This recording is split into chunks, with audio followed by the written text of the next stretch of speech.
Cumberland Town Council's regular meeting scheduled for today, scheduled for today, Tuesday, May 26. We've missed you, the public. We've been busy, nevertheless, and we've been in communication with each other. One thing you'll notice tonight, if you're watching from outside the chambers, you'll notice that we have plexiglass in between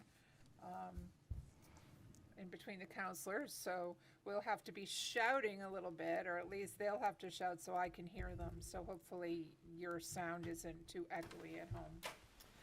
So now that we've called to order, I would like to move on to item 2, approval of the minutes for our last meeting, which was a virtual meeting, April 27th. So moved.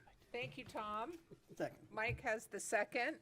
All those, any discussion? Yeah, All those- I would, yeah. surely. I just want to commend you, Bill and Brenda, on the virtual meetings. They weren't easy. We learned by the first one, the second one was a little bit easier, but you guys had really done a good job putting those together. It's not easy, and thanks to all three of you.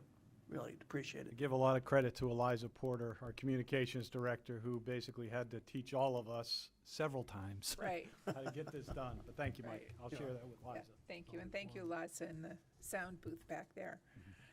All those in favor? It's unanimous, Brenda. Moving on to item number 3, the manager's report. Mr. Manager. Madam Chair, the first item comes to you tonight from the police chief as a request, a proclamation recognizing May as Mental Health Awareness Month. With the times we're under, this is not something the council has typically done in the past, but the special circumstances of today, I think it is appropriate, and I hope you would indulge us in reading that proclamation, because I think it's pretty meaningful today, more so than ever. Thank you, Mr. Manager. This is not something we typically do, as the manager said. We would be spending all our meetings issuing proclamations and discussing them. But whereas the police chief requested, and these are unusual times, I would just like the council's support before I read the proclamation, because I feel like, as chair, I speak for the entire council. So I'm looking for a vote in favor of this proclamation. Hopefully you all had. I would move that we issue a proclamation identifying Mental Health Month. What's that? I move it. Thank you. That's a surprise. And George seconds. Okay, therefore, and all those in favor? Are we gonna read the proclamation before we vote on it? Well, hopefully you did your homework, but you can. I did read it. I was just curious if we were gonna read it for the I'm public's just benefit. looking for your support before I read it. I don't want to sort of read it twice. You have my support. Okay. All right. The proclamation reads as follows. Whereas mental health is part of overall health, and whereas 1 in 5 adults experiences a mental health problem in any given year, and whereas the COVID-19 pandemic has increased the number of people experiencing feelings of anxiety and depression, whereas Maine's youth have the highest rate of diagnosed anxiety in the nation and the country's 3rd highest rate of diagnosed depression among children aged 3 to 17, whereas we lose a young adult in Maine to suicide every 10 days, an adult every 36 hours, and 48 Maine veterans each year die by suicide. Whereas early identification and treatment can make a difference in the successful navigation of mental illness and recovery, and whereas we come together with every citizen and community in our state to help end the silence and stigma that for too long has made people feel isolated, alone, and discouraged people from getting help, and whereas through public education and working together to raise awareness, we can help improve the lives of individuals and families affected by mental illness. Now, therefore, it be resolved, I, Shirley Story King, Chairman of the Cumberland Town Council, do hereby proclaim May as Mental Health Month in Cumberland to shine a light on mental illness and the need for long-term improvements in our mental health care system and increased access to care for all, so no one feels alone. And please, if you are an individual with some situations that are difficult for you, please reach out. I know it's been difficult for some of my students, and I know parents are seeing it at home as well. Moving on, Still have a anything couple else of in the things. manager's report? Mr. Yes. Manager. Thank you, Madam Chair. I do have a map that's up on the screen here before you that we have talked about for several months. It is the agricultural soils in the town of Cumberland that Councilor Vail has requested. And all those thought it was a good idea that was on the dais. I do too now that I've seen it. The pink soils, if you will, are the soils that are the prime farmlands that we still have in town. Those soils represent, as defined by the state, some of the prime farmlands we have. The others are, the yellow that we show here are statewide, soils of statewide significance, which they have potential to do farming, but the pink is actually better. And the big numbers you see on the side, we have almost 1,600 acres of prime farmland and just under 6,700 acres of basically soils of statewide significance. What's great about this map is we can zoom into the property, and I could, for instance, you can start seeing the parcels that already are in existence there, but some of the open spaces are still undeveloped, and some of the parcels are really, most of the development is in the front area. So if I clicked on this parcel, it would come up with, moderately well-drained soil and about 101 acres. And then if I click further on it, it would list the homeowners that are basically connected to those parcels, so that your task, I believe, was eventually to get this to the Lands and Conservation Commission and ask them to start putting together a plan to identify the parcels, especially the prime farmlands, and discuss with the council strategies for the future so that perhaps we can connect farmers and landowners together. Perhaps we could really look at some of these for tax incentives to keep them as farmland in perpetuity.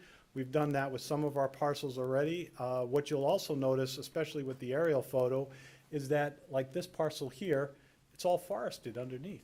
So that basically the land has been, nothing's been done to the land, and basically trees will grow up if you don't basically cultivate the land. If you've ever seen a map of Cousins Island back in, I think, the 20s and 30s, there wasn't a tree on it. The whole thing was farmed. So it looks like a very, very different place. This map is that you don't need any special software. I can give it to the Lands and Conservation Commission to work with.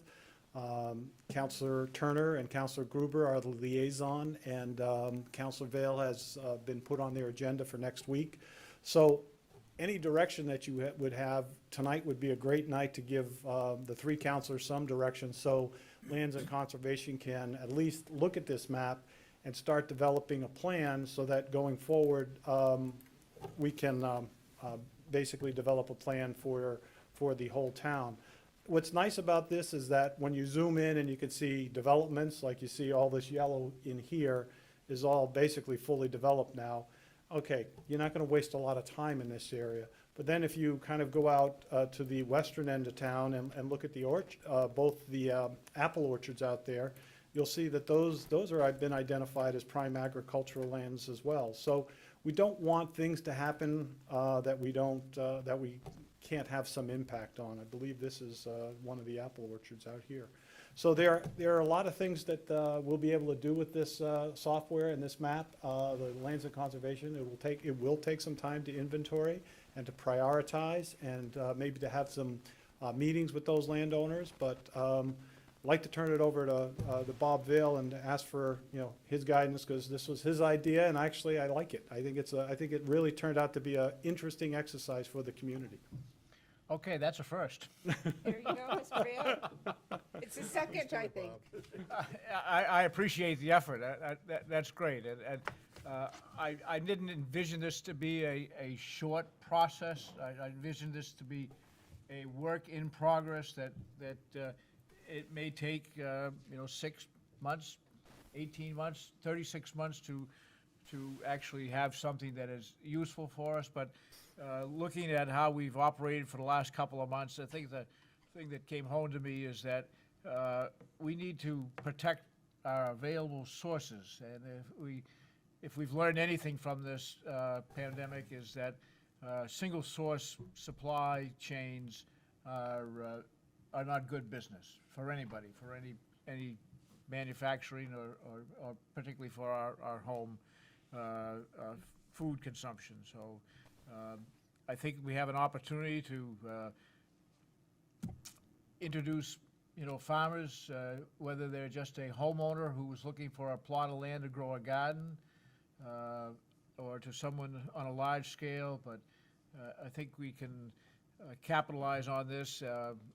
I just think that it's important that we have the ability to feed ourselves, or at the very least know that we can, and that those lands are there for us. Again, I thank the town manager and those that worked on it. This is a great start. I'm really impressed with it.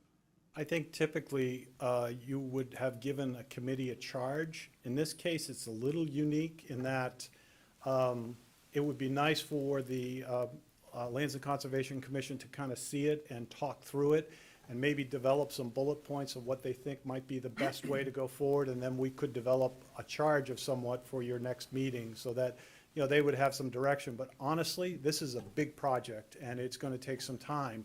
It's a lot of identification. It's a lot of basically some meetings with some landowners to see what their interests might be. It's a lot of new ideas. Bob and I were talking before the meeting. He was talking about connecting a farmer who wants to farm but doesn't have the land with somebody who has the land but doesn't know what to do with it. I mean, those are types of things that more and more, if we can do that, I think it would be to the benefit of the entire community. And it's something unique. I mean, we have deep agricultural roots here in Cumberland, so and it's a big part of our comp plan. So I think it's kind of an exciting way to go. And now that you have the conservation subdivision over about 70% of your town, this adds another element or another tool in your toolbox to think about for the way Cumberland moves forward. Okay, so if that works for you, Yeah, we'll go to the Lands and Conservation Commission and come back with some ideas that we could. Yeah, that sounds great. Okay. Just one more quick thing under manager's report.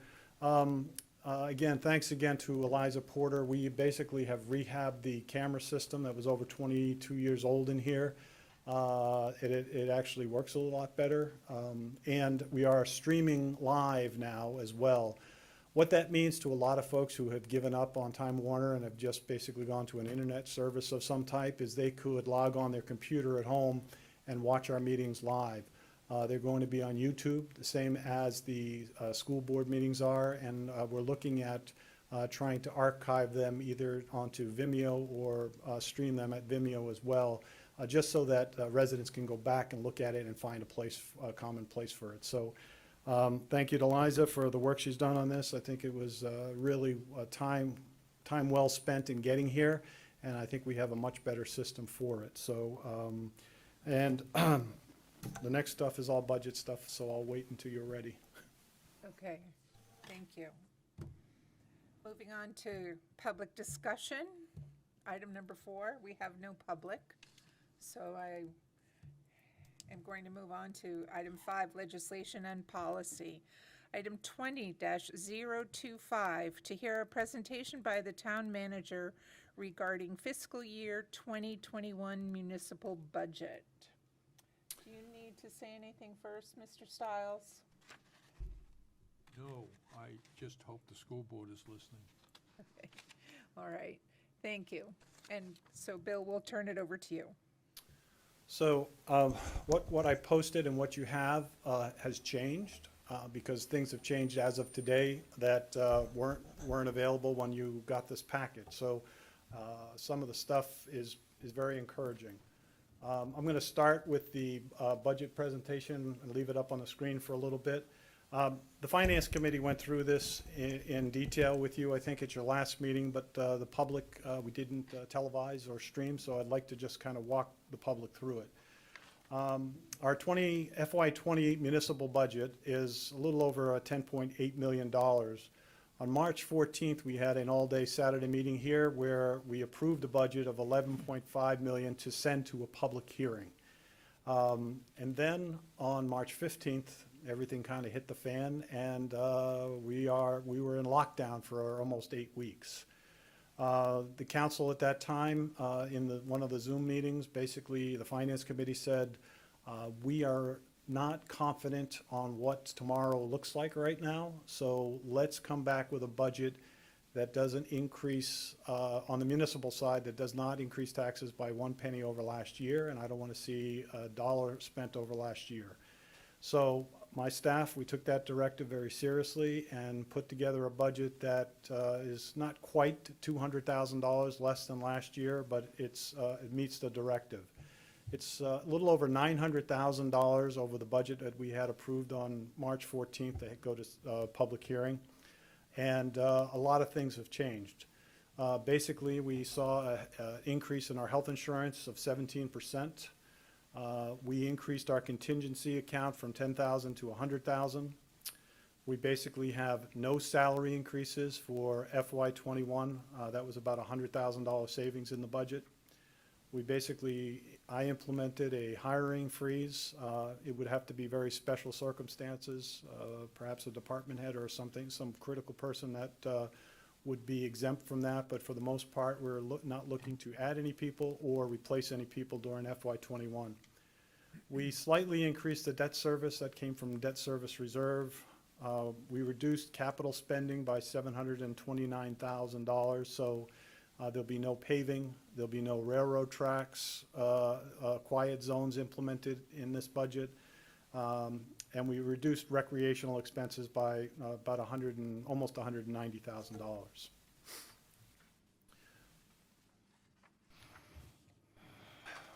We also looked at revenues. The Finance Committee was very clear that they did not want to see any speculative increases in budgets or revenues that couldn't be substantiated in a way that we could essentially take it to the bank.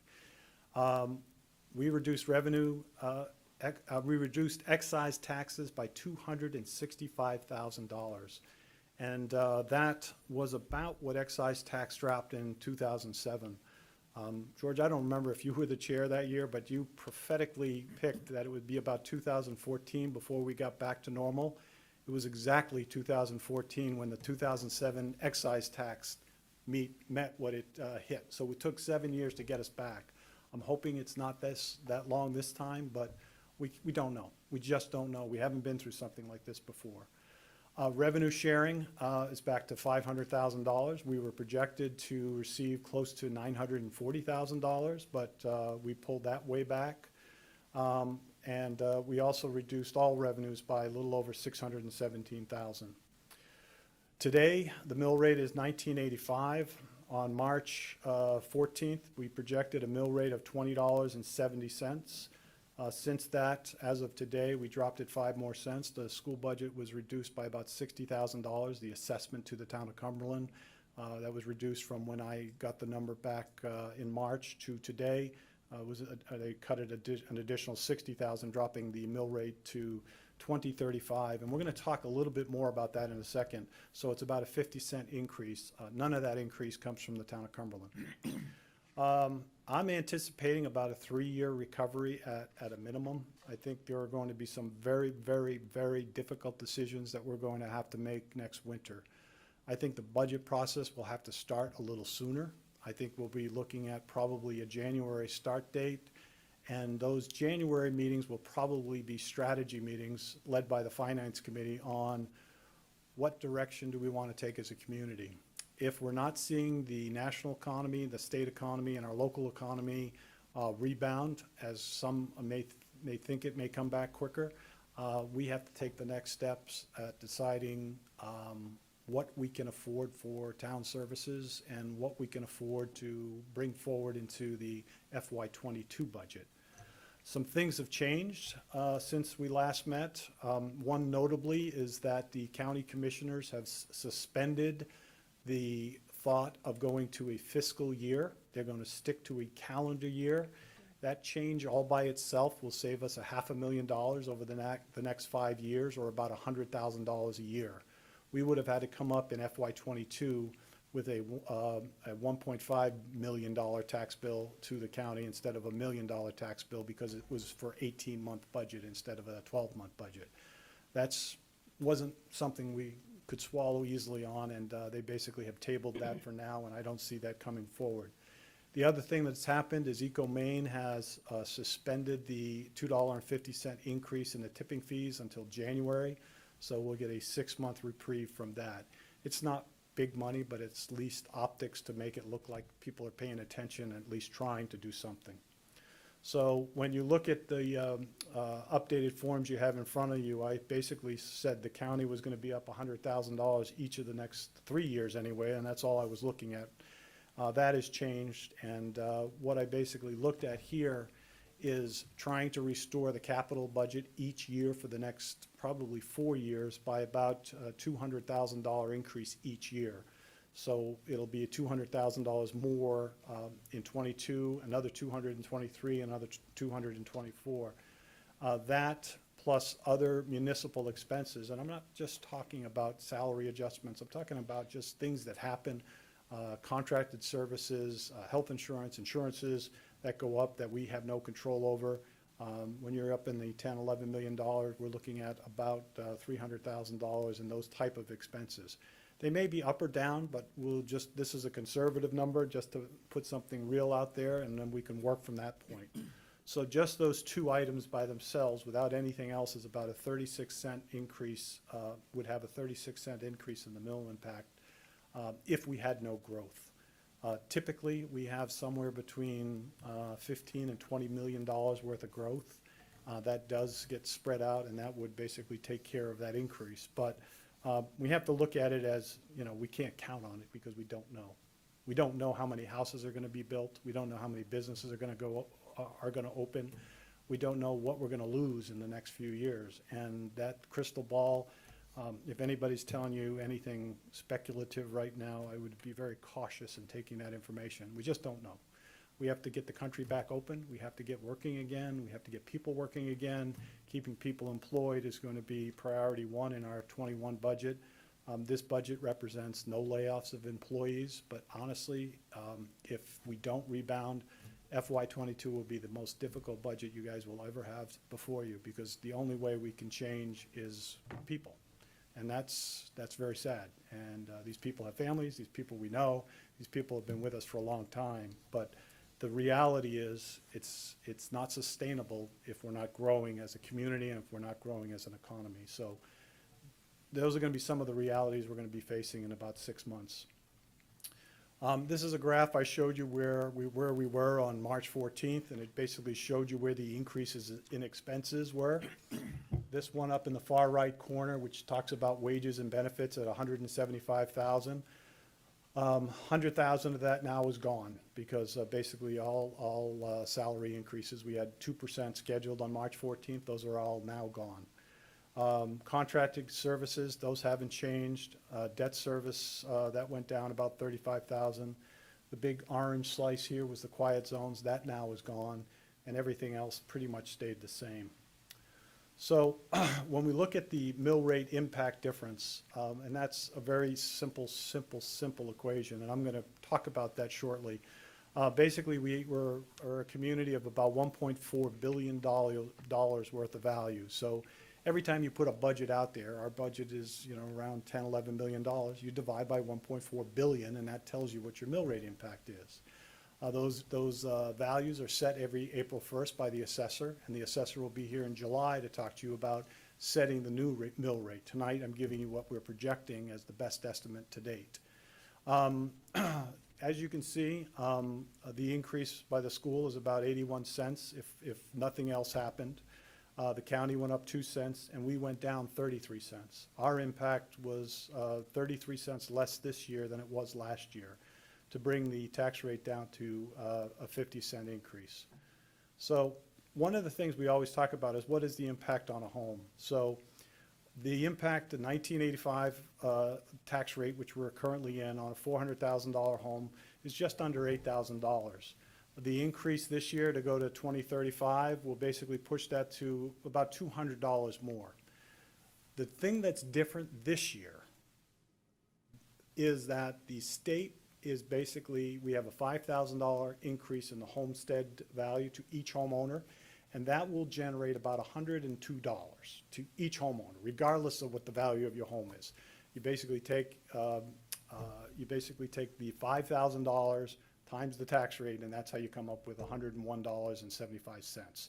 So, so a $200 increase in the $400,000 home will actually be about a $98.25 increase, or about 1.2% increase in overall tax impact or tax burden to a $400,000 home. So if your home is half that, you should see a little less. If your home is double that, remember, it's not double the savings, because the $101.75 is the same regardless of the value of your home. It's $5,000 of value times $20.35 of taxes. So it's, that number is the same regardless if you live in a $100,000 home or if you live in a $1 million home. So that's, it lessens the burden by a little over $100. One thing, with your indulgence, I just really wanted to go quickly through this, is basically determining our tax rate. I mean, we're a community of just over 3,600 properties, about 148 exempt properties, or 3,518 taxable properties in town that make up the $1.4 billion of value that we have. So what makes up the tax rate in Cumberland are three elements: the MSAD annual assessment, the Cumberland County tax, and then municipal services. Now, items 1 and 2, the SAD assessment and the county tax, are just like your CMP bill. We get a bill and we have to pay it. It's not something other than the SAD assessment. We obviously vote on the school budget in June this year, July election, but it's an assessment. We get it, and we have the opportunity to vote, and that's it. We don't get to say up or down other than at the ballot. The Cumberland County tax is set by the county commissioners. They assess us. If we choose not to pay the Cumberland County tax, they basically start with the 7 of your homes, and they work backwards until they get to the assessment. So, and that's true. So it's never happened. It's been interesting sometimes, but it's never happened. And then municipal services, while our budget may be about $10.6 million, there are other things that offset our budget for the tax rate. So we have a $10.6 million municipal budget. We have $2.5 million in tax increment financing. Now, that's monies that are raised by the 10 TIF districts that you have that have to be set aside. So the water mains and the road repairs on Route 100 and Range Road and other areas in town have been paid for, and a lot of the paving have been paid for out of those TIF monies, because we decided years ago that growth was going to pay for growth, and those homes in those TIF districts, as well as those businesses, are paying for a lot of those capital programs and a lot of the bonding we have today in place. Revenues, when I talk about revenues, these are non-property tax revenues. These are excise tax, state revenue sharing, whole host of licenses, North Yarmouth sharing fees for recreation and library, and they comprise just about $5 million that basically offsets the tax increase that we would normally see, or the taxes we would normally have to incur.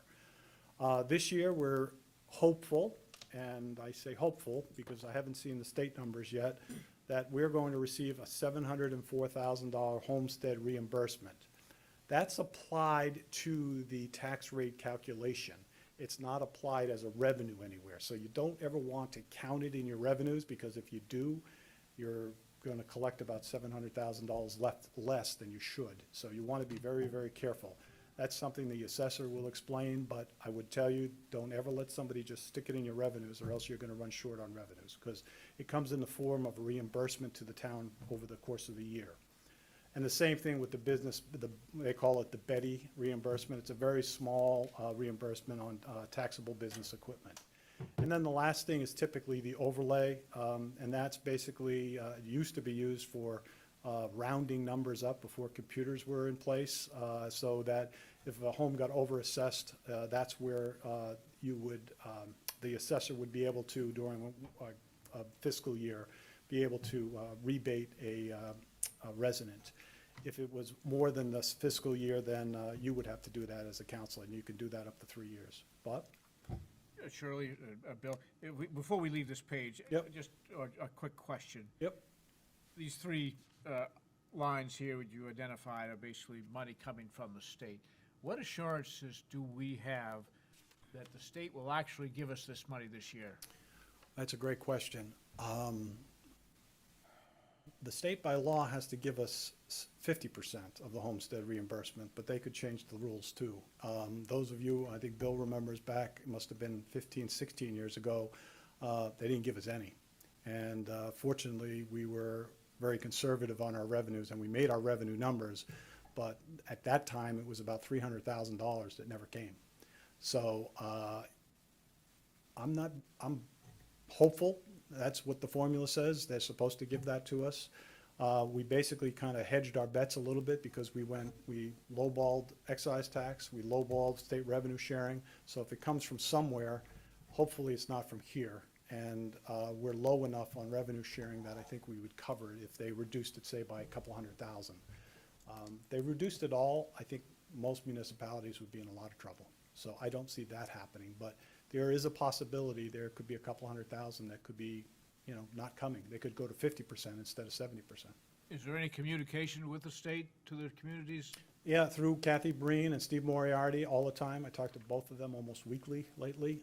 Kathy has been doing a great job in Augusta. She is now the chair of appropriations, so probably the highest ranking senator that when you get to that level. She has been in touch with us and has basically assured us that she sees it as staying in place and fairly confident that it'll stay.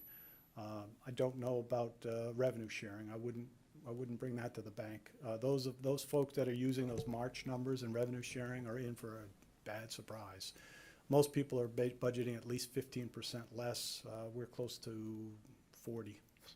So I just can't see budgeting anywhere near what they projected in March before all this started.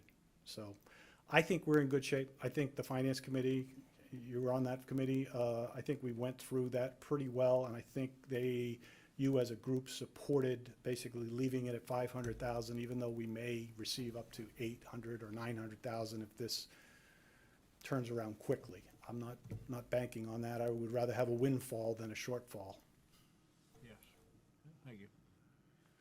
Just gonna point out, I believe there's a bill still active that's supposed to return 100% of that homestead reimbursement to the towns. Yeah, that would be awesome.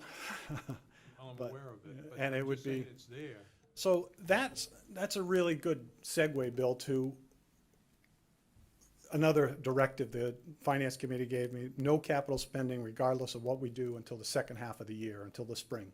So if we get that, for some great reason, we get it and we windfall it, come the spring, come March or April, you as a council could come back and say, let's put some more money back into the paving program. If you have a windfall for 200,000 or 400,000 or whatever it comes out to be, you have that prerogative, and you typically do that every June. This budget is so unknown, I wouldn't even dare to guess what we're gonna look like come next spring. But I will share that I think it's a good way to go forward. I think we just don't know, so let's not put ourselves deeper in the hole by spending in June when we could have waited till spring and see where the rest of the year turns out. So we'll hopefully get back, and if we have better news, then you can make decisions on where you want that to go. And remember, it could also go to fund balance, because our fund balance is our rainy day fund, and it may take a pretty good hit this year. Because right now we're close to $400,000 underwater with regards to revenues. I think we'll make that up very quickly. Today we had a phenomenal day. The first day we were open by appointments. We have to take in about $24,000 a day for the rest of the year to make our budget. We took in close to $42,000 today. So we're having good days. I feel like I'm on the deadliest catch right now, trying to catch the crab quota. But it's been, the ladies out front are doing a phenomenal job. Tammy O'Donnell and Eliza and Abby and Ann and Laura did such a great job today. I mean, they were busy every minute from 1 o'clock until 5 o'clock with customers. And I think our system of asking people to make appointments. They can call here at Town Hall at 829-5559, or they can go online and actually pick their own appointment, which is a really easy thing to do. Makes it a lot safer. I talked to the Wyndham Town Manager, and they had lines of 50 people for the first 3 days they opened, and I just don't see that as safe. Why, and it's not a good use of your time. How long are you gonna wait in line for 3 clerks to help you? You know, you'd wait 4 hours if you were the 50th person. So I just don't see that as a good use of your time, and it's not the safest thing to do when we can actually make appointments, get you in and get you out, typically in less than 20 minutes. And that's what it was today. It went very, very fast. So back quickly to the budget. So there's your math for those of you following this at home. There's our actual value of the community, and there's our assessments by each one of the partners here. And that's how we come up with the $20.35 tax rate. Here's what the mill rates impacts for the last 2 years. If you look, last year, 20 over 19, the school actually, they got a lot more revenues last year in, for this current budget, and their mill rate impact actually went down 31 cents last year, where ours went up 46 cents, and the two kind of canceled each other out for only a 15-cent increase in the mill rate. This year was just the reverse. We were the ones that went down by 33% with the amount of cuts we made to kind of balance out the budget. So it's, when you look at it, a 2-year average, I think this is the cooperation we do have with the SAD. I talk to Jeff and Scott pretty much daily during the budget process, and we are trying to watch the impacts. As we know, this year we had the big impact for the Performing Arts Center. The debt service was almost $380,000 of the increase that we saw this year to Cumberland. So when people see their property tax bill, that's what it'll look like, except that we talked a little bit about the homestead exemption, knocking about $100 of that off. And here's the rest of that math. One of the questions that several of you on the council have been had over the years, over this past year, is a very simple one, and it's a very good one. It says, it basically has come up to just about everyone on the council, is why not stop all the projects and catch our breath so we can figure out what's next? People wanted to stop all the spending on any of the projects related to the bond, and truly don't understand how a bond works. So we're gonna put this up on the website along with the budget documents that I presented to you tonight. I basically have said that, you know, the full council, as well as the finance committee in detail, we went round and round with these same topics. And the project overview and timeline, I mean, we've been talking about these projects that we bonded for over 3 to 5 years. We've had many, many local meetings, we've had many, many neighborhood meetings, and back in August of 2019 is when we voted to go to bond. We waited the 30 days for a citizens referendum that could have basically challenged that or put it out to referendum. There was none. And then in January, we basically went to bond, and we were successful in achieving a bond rating of an excellent bond rating and an interest rate of 1.83%, which is really, really good. And it really shows our financial stewardship, great reflection of the council and the finance committee, and I think all of us were pretty happy with those numbers. The sand shed, the compost pad have all been built or are in the process of being built or have been built, and the council chambers here will be expanded as well. When you look into the audience and see there's only about 10, 11 chairs, that's all we can get in here with 6-foot spacing. So it's going to be a challenge for a little while. Expanding these facilities will make it a little bit easier to get more people in. They may have to see on monitors, but they could come live to the podium and would be able to participate in your meetings. It's going to be a challenge for the planning board. I really want the planning board to get back together, because as you know, it's a lot easier. The Zoom meetings are nice, but a little bit clunky to try to feel consensus.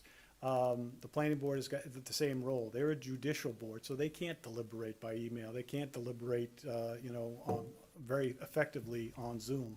They have to be in a chambers and deliberate as a body, and that would be a lot easier in here. I think what will happen with the planning board is the neighbors and abutters for that item will be asked to, occupy the chambers first and then be dismissed, not asked not to hang around, and then the next group would come in and so forth. George is typically the liaison to that group. I don't know who else is on the planning board. Tom, I'm sorry, Tom. It's typically the three of us and maybe about 6 to 10 people. I was generally to the appeals board. Right. But, yeah, you've joined us once in a while since the appeals board have met about once a year now, so. Exactly, Yeah. so I usually go to the planning board. Right. So I think that'll be a challenge, but an expansion of the chambers, which is supposed to happen in August, will give us some more flexibility as well.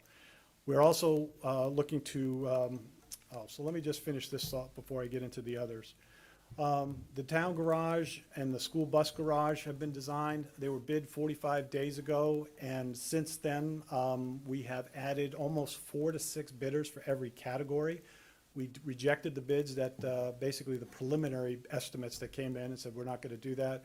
We did a lot of redesign and reshuffling, and we're looking at over $1.5 million savings, and maybe even more when we open the bids. Folks that have been opening bids lately, 3 months ago, they were almost 30% over budget, and now they're at or 20% below budget. So I think by waiting like we did, I think we'll see that curve come back and more contractors wanting to bid on our project. We ordered the ladder truck back in January. That was $1.4 million, so that is already on the road. And the other thing about bonding is that when you basically go out for a bond like we did, you're expected to spend the proceeds, not just stick it in the bank and, collect interest and basically make a windfall from that profit. That's called arbitrage. We have 1 year to spend 60% of the bond proceeds, and that's going to be very tough right now because of delaying that extra 6 weeks on the bidding for the garage. These bonds are not eligible for refunding, meaning refinancing for up to 10 years. So if we did nothing but basically take the money and basically put it in the bank and start making the payments from it, we would have to find an interest-bearing account that couldn't be more than the rate of interest we got on it. So it would have to be 1.83%, or those bonds would then become taxable to those who invested in them. And we don't want that ever to happen, because that's why people invest in municipal bonds, and that's why we got such an attractive rate. So we don't want to negatively impact our ability to borrow, and we don't want to negatively impact those who invest in these municipal bonds. So there are other multitude of reasons that these projects should go forward. They've been, the garage will be almost 50 years old by the time we're finished. We've reprioritized all these projects going forward and redeveloped them. A lot of you have helped. The garage this Wednesday at 4:30, the Finance Committee will be meeting in here to discuss with the architect and the construction manager next steps. And Bob, thanks for all your help with that. You did an awesome job on the Historical Society, saved us well over $100,000. We're doing the same thing with the admin building. The metal building that came in part of the garage expansion, I think that was very competitively bid. I think we just got lucky that those vendors were in a lull in their budgets, and they gave us very good numbers. That's moving forward. The admin building is the one that we're going to really kind of put under the microscope on Wednesday night. So I think we're in a good place with this. I basically posted this on the internet as well, so people can read that and can question, ask any additional questions. Sometimes it's a lot of inside baseball where you have to know the ins and the outs of finance. This bonding piece is a very critical piece for us as a municipality. I think we've done very well, and I think the projects that we have forward, we're in need of those repairs. So we'll be continually reporting back to you on the status of those. We're hoping that soon we'll be able to go out to bid with the garage. We don't have our DEP permit yet for the garage. We're expecting that any day. So as soon as that is in hand, we'll be closer to being able to bid this. And by then, I'm hoping we can work out some of the quirkiness out of some of the design aspects of the project. So a lot of information to absorb tonight. I apologize for that, but I thought it was important to get you up to speed, and I'd be happy to answer any questions related to the budget. Mike? Bill, you said we had up to, I forget, a year to spend 60% of the Correct. bond. How long do we have to spend the other 40? And the other question I have for you is, according to this, we've cut about $1.5 million from the original bills on the town garage. let's just say we come in under what we estimated the garage was going to be. What happens with that extra money that we bonded? That's up to you. You have lots of things you can do with it. You can actually make a bond payment with the money. You listed a bunch of projects on there, and you could look at those and see where those are landing. We still haven't done anything yet with the parking lot, because that was the last thing we were going to do. We were going to try to do that with Public Works force account, meaning the guys at Public Works were going to build it. So that's the last thing. It's kind of our last priority, I guess, is the best way to put it. You have a lot of options. We would come back to you and say, okay, this is what we have left. These are some of the ideas that we included in the bond originally. We actually included the police station in there, knowing that we weren't going to have anywhere near the money to move the police station where the new parking lot would go in the future. But you could look at, developing plans for that for the future as well. So it's really kind of open and up to you. In a lot of cases, what we'd do is we would basically put that right toward offsetting the bond and making the first bond payment. Thank you. Thank you, Mike. Other questions? Bob? Again, I want to express my appreciation for the efforts the town manager has done on the budget and on the council too. But one thing I'd like just to point out is, we can talk about mill rates and we can talk about budgets, but at the end of the day, it's how much money we spend over last year and the year before, and the scrutiny that we give it. And the town manager pointed out that the mill rate went down last year, not because the school spent less money, because they spent over $1 million than they did the year before. It's because the state gave us more money back. And again, this year, the school budget is again another $1 million more than they spent last year, which those kind of numbers are unsustainable. And I appreciate the effort that the council has taken to spend money where we have to and not where we don't have to. So I think that the focus for me is looking at how much money we spend and not so much whether it's a good-looking mill rate, because the mill rate, it really is just a reflection on how much money we spend. And again, my appreciation for your efforts, Bill. Thank you. That was clear to me in Sunday's paper when I was looking at Portland, the municipal city budget and the school budget, and they have to work in tandem. The finance committee at the town has to approve the school budget. And no one ever talks about how much more money you're spending. Not anywhere. It's all, what's the percentage and what's the mill rate impact. But what are you spending the money on? Yeah, it's a good conversation to have in these difficult times, I think.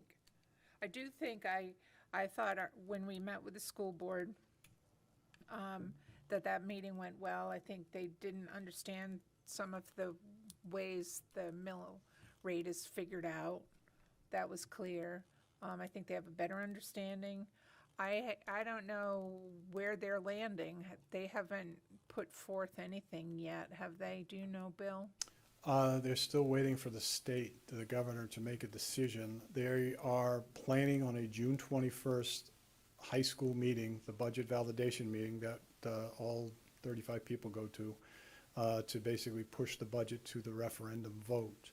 We're trying hard, and both Jeff Porter, the superintendent, and I have been advocating very strongly with Steve Moriarty and Kathy Breen to push for that governor's notice to allow her to allow municipalities to decide to just waive that meeting and let that go right to the budget. Right. The issue for us is that on June 15th, absentee ballots will be available. Right now, 300 people have applied for absentee ballots. We don't even have them yet. We're expecting well over 1,500, maybe even 2,000 people to vote by absentee this year, which will be a record for a June election. That being said, we cannot count the ballots that are returned prior to June 21st that include the school yes or no. Do you approve the budget that was last approved at the last budget meeting of the SAD 51? It doesn't have a number in it. It just says, do you accept the budget that was last passed? If that ballot comes in and you vote no, or if you vote yes, we have to set it aside to say it came in too soon when we basically open those. We have to look at the postmark, and if the postmark is prior to June 21st, they get put in one pile. And that means none of those ballots that are voted for or against the school budget will count. And that's the law, which is what frustrates the heck out of Tammy and I about the process itself. It's very difficult for them to meet the schedule. I've asked Jeff a bunch of times to try to basically push that before we issue absentee votes. It's always 30 days before the election. It doesn't change. You know, it should be 45 days, but the state has the ability to do it at 30 days. And it's always the same, and we're always so close. And that's to me, we're taking away somebody's privilege to vote when we do that, and I can't stand that more than anything. It just It's grows certainly me. not transparent. It is confusing. If they do waive the required budget validation vote in person, can you count those ballots Absolutely. before the 21st? Absolutely. That's what we're hoping. If we can eliminate that high school meeting for the 35 to 50 people that attend, you know, for the rest of us, for the other 7,000 voters, then, and all it does is send it to the ballot. That's all it does. You can vote it up or down at that place. It's very difficult to do that, as we found out.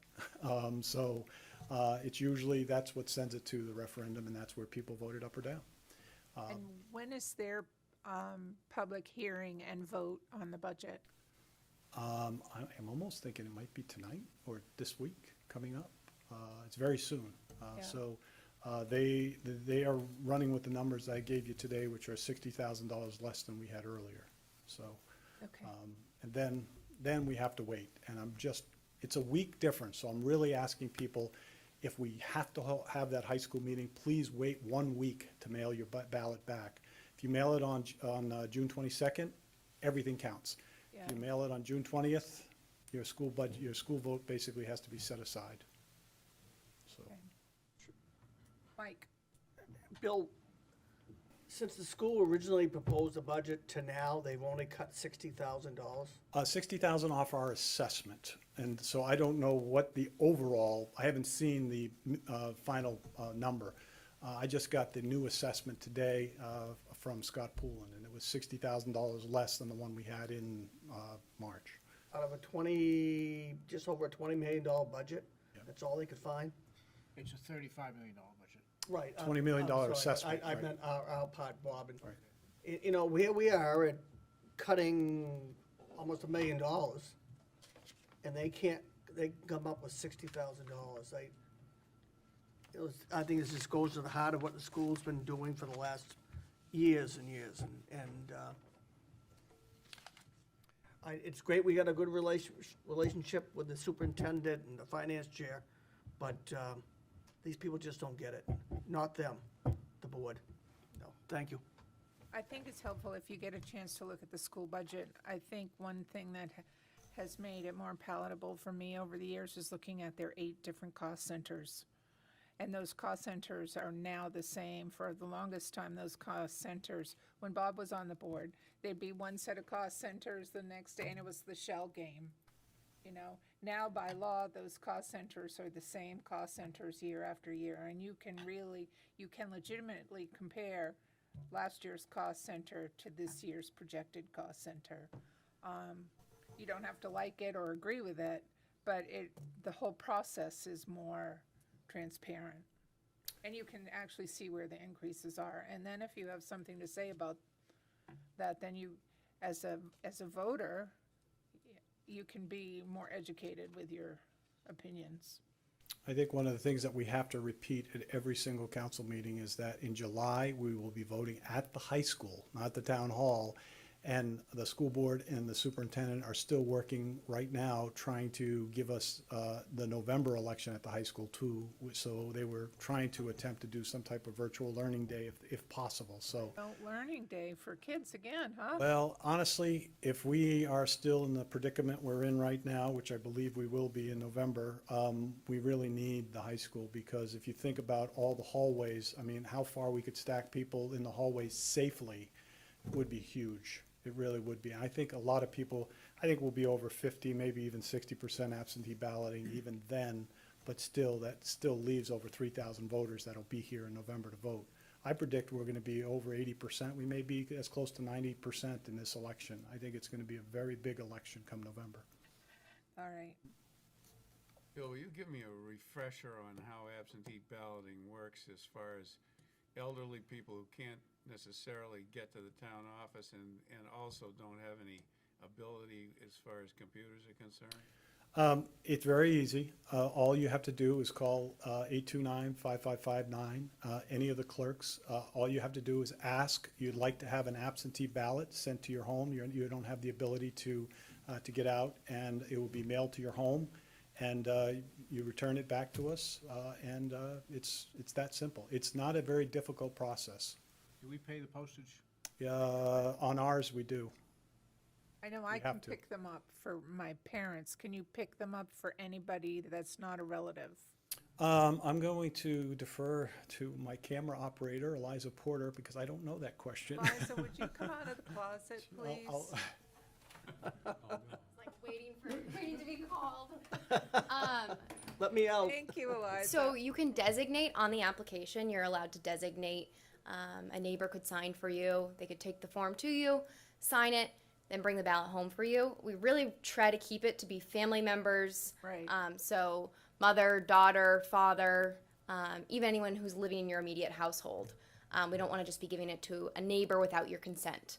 So you have to sign off on the form ahead of time saying, I give my next door neighbor, Shirley, authorization to pick this up for me. How about military? Out of this. So out of the country, there's a whole different form. If you go to the state's website, they have a completely separate section for it. So the state handles all overseas ballots. So if you're, a lot of people are not studying abroad right now, but if they were studying abroad, living out of the country, or in the military, they request it through the state's website and the state sends it directly to them. So we handle only within the country, mailing them out in I town. have I think a myth buster question for you, yeah. because there's a lot of stuff on social media about voter and the potential for voter fraud and whatever. If you were to cast an absentee ballot in November, Yep. and you mail it back to Cumberland, we count it, correct? Correct. Yeah, so It any, doesn't go to some unknown place no, and get counted. yeah, so every absentee ballot that we send out is sent in a return envelope with our address already printed on it. So when you cast that ballot, you seal it, you sign the back of it. We cannot accept any ballot that is not signed on the back, because that's you proving your identity. The signature can be compared to the voter registration card that you use. So if that's not signed, that ballot is not counted. But if it's returned to us, it's signed, sealed, and we receive it by 8 p.m. on election night, it goes through a machine. And it gets counted here. It doesn't get sent to some Republican National Committee No, or no. Democratic National No, every Committee, ballot comes or back some to... get lost in some state vault of no return. No, we actually have a very high absentee ballot return percentage. So out of the ballots that we do send out, it's probably 90 to 95% do come back. And I'd say that other 5% that we're missing is a lot of people end up realizing, ooh, maybe there's not a lot on this ballot this year. I don't want to return it. Or some people wait till election day and realize, oh, I'd rather just come in person. So we reject the absentee ballot that we've sent them, and they are allowed to vote in person. So Cumberland ballots, whether they're in person or absentee, are counted in Counted, Cumberland. 100%, And that's the same yes. way in every municipality in the state, correct? Correct. Yeah, and you. you can actually watch the process. It's a public thing that we advertise. It's in the Forecaster, Crier, the website.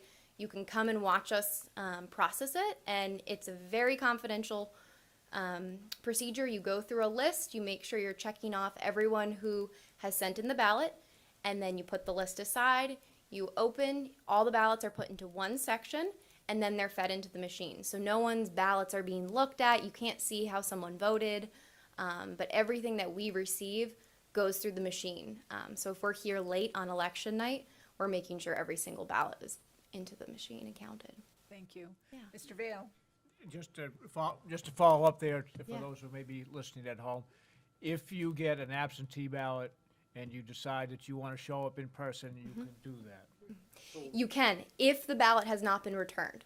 So if you decided to cast your ballot absentee and then come in and try to still vote in person, you'll already be checked off in the book as absentee voting. We can check in our system if the ballot has not been returned to us. If it has not been returned, we reject the one that was sent to you, and you're allowed to vote in person. And if any of you have voted absentee before, everyone has a unique barcode on the back of the ballot. So right underneath where you sign is a unique barcode. So we can scan that in and very easily tell if someone has voted or has not voted. Excellent. Yeah, so postage, sending it out is paid for by us. The Postal Service is required by law to return any ballot to us, even if it does not have postage on it. We recommend that someone puts the normal stamp on there to guarantee it gets back to us in time. But we installed this March a drop box outside of Town Hall, which has kind of become the catch-all for anything right now, but it's really mainly for absentee voting. So you receive the ballot from us by mail or you pick it up in person, you drop it in that bin. We're going to be collecting it multiple times throughout the day and scanning them in. That way, if it's, last minute that you're casting your ballot, we make sure we have it in time and we're not waiting on the mail.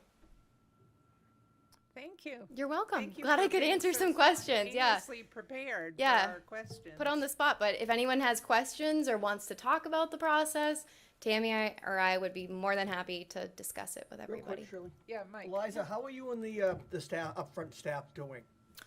We're doing well. Yeah, we're still not back to full staff. Today was the first day that we had probably as close to normalcy back there. A couple of our workers were at home doing the virtual learning. One of them came back today, and it's really nice, for all of us to be back together. And we're learning how to accommodate residents and make it a little bit easier. So we do have the appointments, which are working really well, and people have been very complimentary of it, just saying, you know what, now I don't have to wait in line at Town Hall. I know I'll go in at 9 a.m. and I'll be out by 9:15. So it's allowed them to prepare and to have things scheduled ahead of time.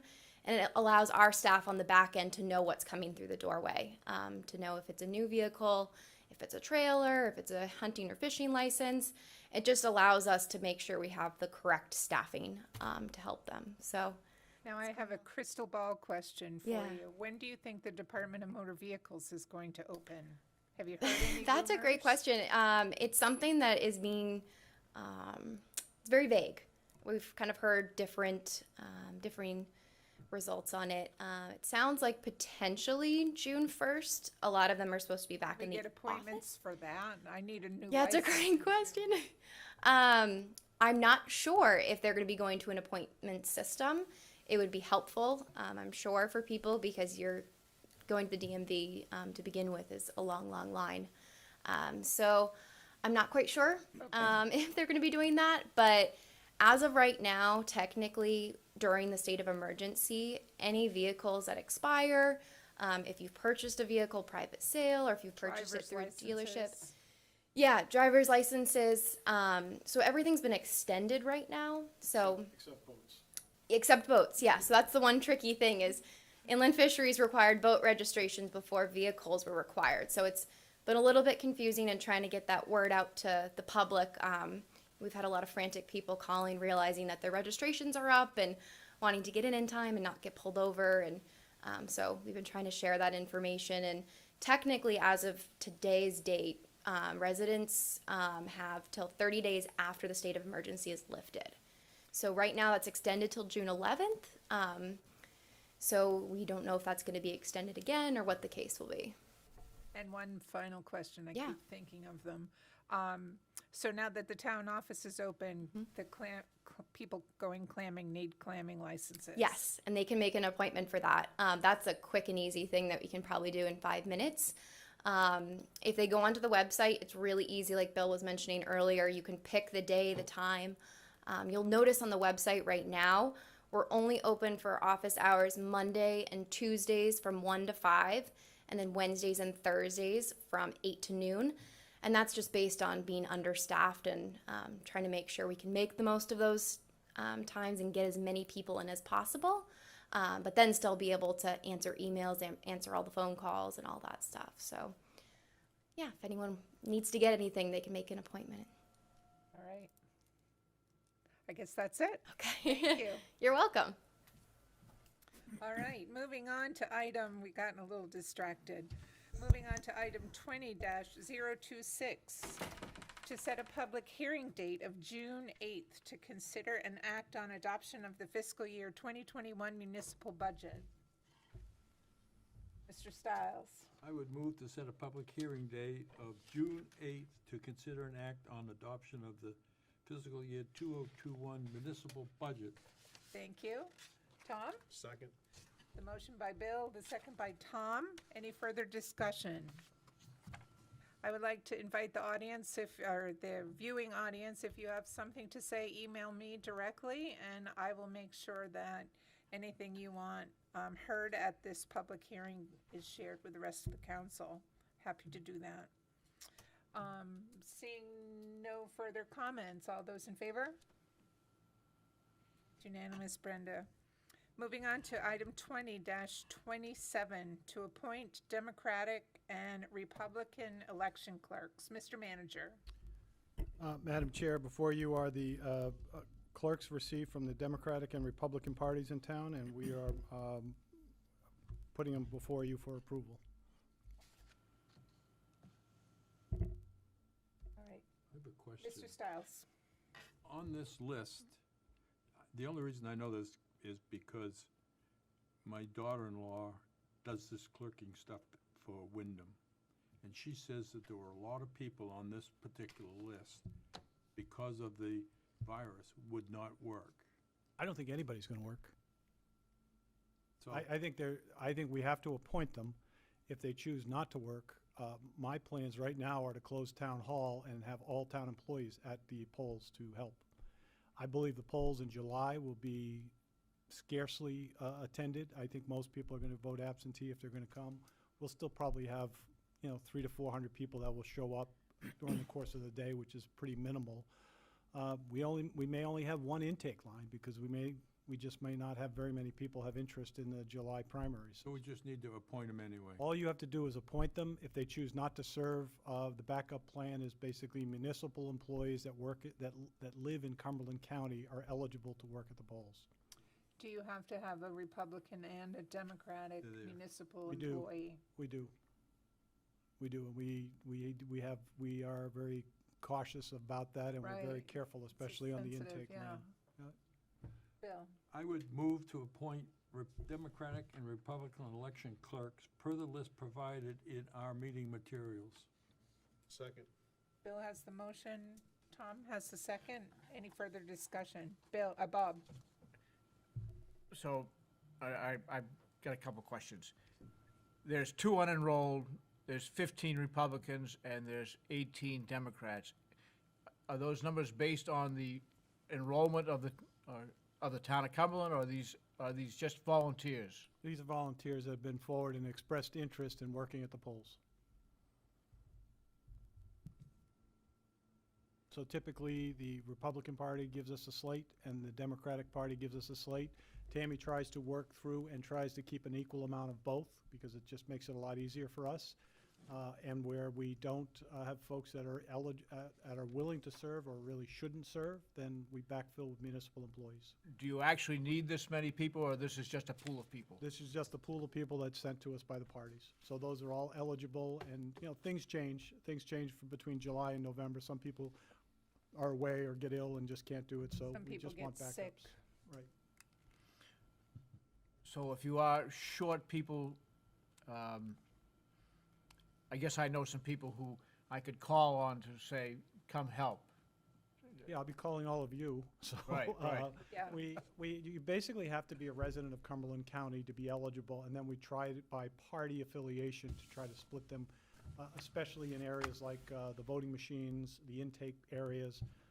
Those are the things that we really like to try to keep a D and an R together on those lists. Okay. All right. Any further discussion? All right. Seeing none, I'll call for the vote. All those in favor? It's unanimous, Brenda. Moving on to item number 6, new business. Bob? The only thing that I had, I just going to pass on that one of our former police chiefs, Leon Planch, passed away from cancer over the weekend. Thank you. I think Mike may have more to say about that. Yeah, thank you, Madam Chair.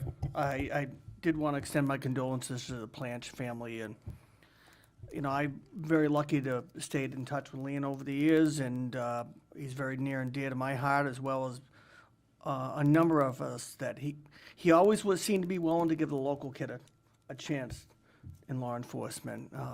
Milt, Tom Burgess, Pete Bittmore, myself, and there's several others I know I'm missing. And I was talking to Pete the other day, and I think the amount of people that Leon hired that went on to have very successful careers are probably close to, well, probably approaching 1,000 years of police service that Leon hired. And you know, look, on sugarcoat it, Leon wasn't without controversy, to say the least. And but you know, he was a man that stuck by his employees. He wasn't afraid to call on the carpet those that messed up. But in the end, Leon was a good, loyal, nice man, and he will be missed by many of us. And my heart goes out to Joan and their 5 kids. So that's all I have, Madam Chair. That's all you have? Thank you. Tom? Yeah, just a couple things. Counselor, just on Memorial Day, Counselor Stiles, you did a terrific job. It was wonderful, your presentation. I'm very proud to know you and to be part of the council with you as well. So I really, really appreciate what you did. You did a terrific job. Thank you. Then the corresponding video that was done at Moss Cemetery, it was terrific. It was just first class.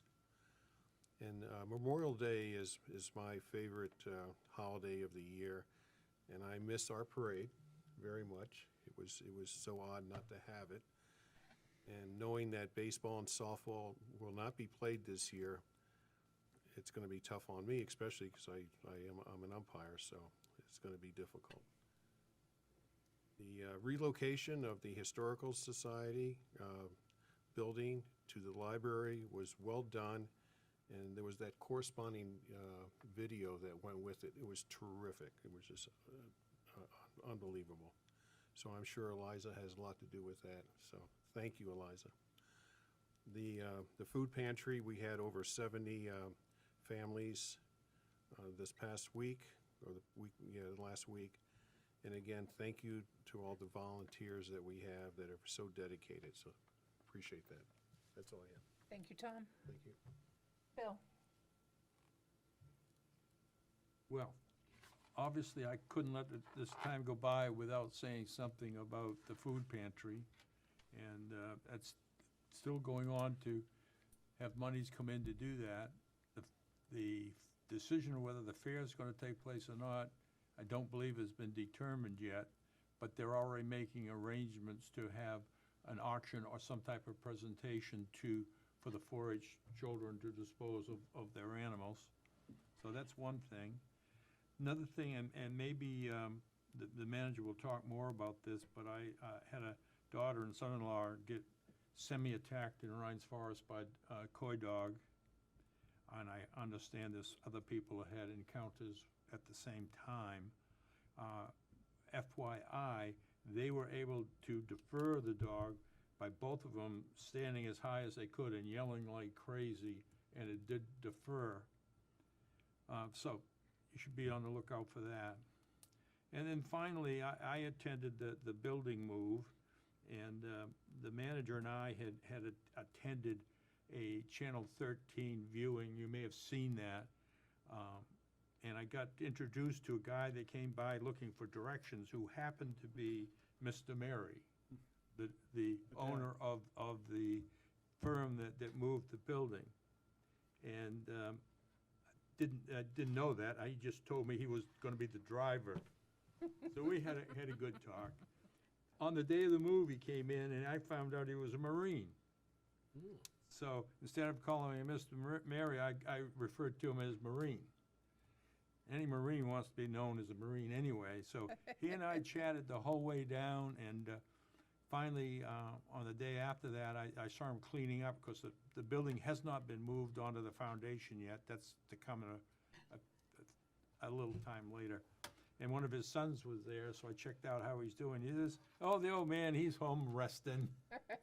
So it was a great time, and those of you who didn't get a chance to watch the building move, it really was something. The care they took to move it, but also some of the obstacles they had to overcome turning into the library. The uneven grounds, where the truck had to go, the way they had to build up certain things. And if you think about it, those wheels under the building had to miss the concrete coming in because they couldn't risk having any angular torque on the building to hurt it. It was, if you looked at it from a engineering or a logical point of view to move a building, you'd have been fascinated, Bob, to watch that. It was really something, and I applaud them for what they did. Thank you, Bill. George? Well, I just want to say that this weekend was bizarre for me in various ways, and I think for everybody who has any nerves, we're in a strange situation here with this virus. I want to suggest, though, that at Broad Cove Preserve, it was used to a fare thee well this weekend, and social distancing probably wasn't as well defined as it probably should have been, but it was kind of a nice feeling to see people enjoying themselves without feeling paranoid. I think some of us in the last couple of months have been a little bit paranoid, and it was appropriate that we have the proclamation written by Shirley tonight about mental health, because I think we're all a little affected by this in ways that we don't even imagine.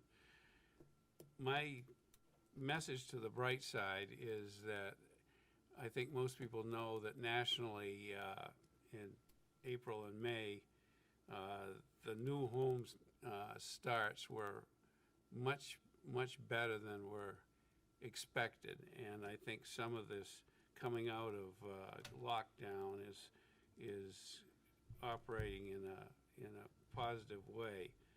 Those of us that in the past have wanted to burn the bridge at Kittery are probably going to be a little bit concerned about the fact that some of these people in the big cities where this epidemic has unfortunately landed the heaviest blow, one of the repercussions, if you will, on that is probably a number of people are going to be headed for the suburbs and headed for the country. And that's going to mean more pressure on Cumberland than ever, since we're as desirable as we are. So everybody stay safe, and that's all I have to say. Thank you, George. Ron? I'd like to make up for the last 3 meetings that I missed, Mr. Stiles, so here's my money. Lord, you did. And it is nice to Darn. see you all again. I think our Zoom meetings did go very well. I actually kind of like sitting in my counter in the kitchen and talking to you all on the computer. But it's nice to see everybody in person and get out and about and make sure everybody's well. One question for the manager. When will somebody be able to obtain an absentee ballot? Do you have any idea? On June 15th. That's the soonest that they can get one, correct? That's when we're expected to have them here at Town Hall from the state. Just for people, because I do expect that there's going to be a huge turnout absentee. I mean, and people be aware when they can get one, so. And it's probably the safest way for everybody, so. And my condolences to the Plant family, too. I mean, I was a kid when Leon was chief here, and he was good to us. I mean, he had some confrontations in this town, but he was a truly good guy. I mean, and he cared about what he did, so. And that's all I have. I did some thinking about that, now that police wear body cams and dash cams, and there might have been a whole other take on that man if there had been those in existence. I'm not saying which way, one way or the other, but yeah. I was mindful of that. Is that it? Thank you, Ron. I just have a couple of things. You have at your seat, a manager's evaluation. We will be meeting in executive session after our meeting on June 8th, but we'd like to get this, wait, it says June 9th. Is that right? I think it's June 8th, It's June 8th. Monday. Is a Monday. If you could, pretty please, maybe try to get this back to Brenda by Monday. She likes to compile, or we like to have them compiled, so you can't see what individuals say, what the scores and numbers are. So if you could get that back to her by Monday, that would be great. I also watched the Memorial Day festivities online. I thought they were particularly well done, and I know that just the singing has gone viral already in other platforms separate from the rest of our day's festivities. And then one final thing, I've gotten a couple of emails from a woman in Cumberland Center concerned about her neighbors burning things. And so just, you know, we do not have any burning ordinances. There are laws about what you can and can't burn. You can get burning permits. You can have backyard cooking fires. I'm just asking, just a general plea to the public, for you to just be mindful of your neighbors. A lot more people are home and a lot more people are outside these days, and smoke is not something that stays in your yard. So, not that we want to go down the road of creating any ordinances or anything. If everyone just plays nice in the sandbox, we can avoid that in the future. And that's all I have. Mr. Manager. Just a couple of quick things. Tammy O'Donnell, our town clerk, will be here at your June 8th meeting as well, just to give you an update, hopefully, of more information related to voting, stress the absentee voting. Those signs that are under the monitor over there, stay safe, vote absentee, those are going to be up all over town on June 15th. So hopefully we'll get the message out quickly.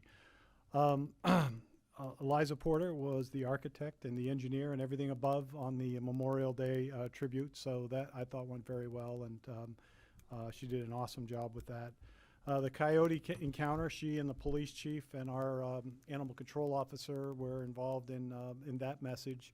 We were discouraged from the warden service to post anything.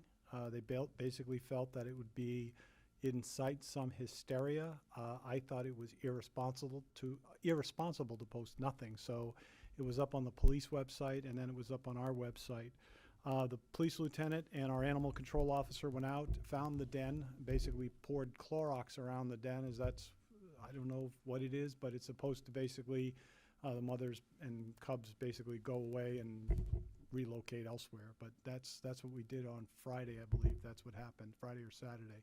So seems to be under control. I haven't heard any more reports. We've had 2 reports prior to that, and that's when we took action. And the animal control officer did meet the game warden on site as well. So it's kind of a delicate balance, trying to keep the circle of life intact and trying to keep the whole food chain intact. It is difficult sometimes, but it was very close to the bridge, and it was very close to where public would be crossing where this den was, which basically put the coyote basically in a protective mode of its cubs. So just tried to stay away from that. And finally, I was texting back and forth over the weekend with Tom Burgess and just expressing my condolences. He and Chief Planch were close. And what Tom reminded me of is that, you know, oftentimes people remember the crazy stuff or whatever, or not the important stuff. But what we are diligent about in this community is our low crime rate. And he basically said high visibility basically is the biggest deterrence for a community. So making sure the police were out on the roads, making sure they were visible. That was a message that Chief Sharon used to just drill into my head all the time. He said, we got to have the cruisers on the road, they got to be visible. And Tom basically reminded me, he goes, he learned that somewhere, and that was one of the mantras of Chief Planch. So I just want to remind the community, a lot of the things that made this community great were built on the backs of other people that came before them. Regardless of some of the colorful things in his career, he did a lot of good things as well that I think often go unlooked, and I would really appreciate Tom Burgess bringing that to my attention, because I think it's really important. It's more important today than ever. We are typically rated first or second in the state of Maine as the safest community, and there's a reason that happened. It just doesn't happen by itself. So wanted to share that. He really stepped into some big shoes to fill too when he took over as chief. Oh, yeah. But it really brought us away from the small Hometown town cop sheriff. to Yeah. proactive Yeah. policing. And he might have taken care of the coyote, too. Yes, he would. All right, Certain German Shepherd we could. all right. Anybody else have any final? All right, I'm looking for a motion for adjournment. Motion for adjournment. George has the motion. Tom has the second. Any discussion? All those in favor? We are adjourned. Good night, everyone. Thanks for joining us.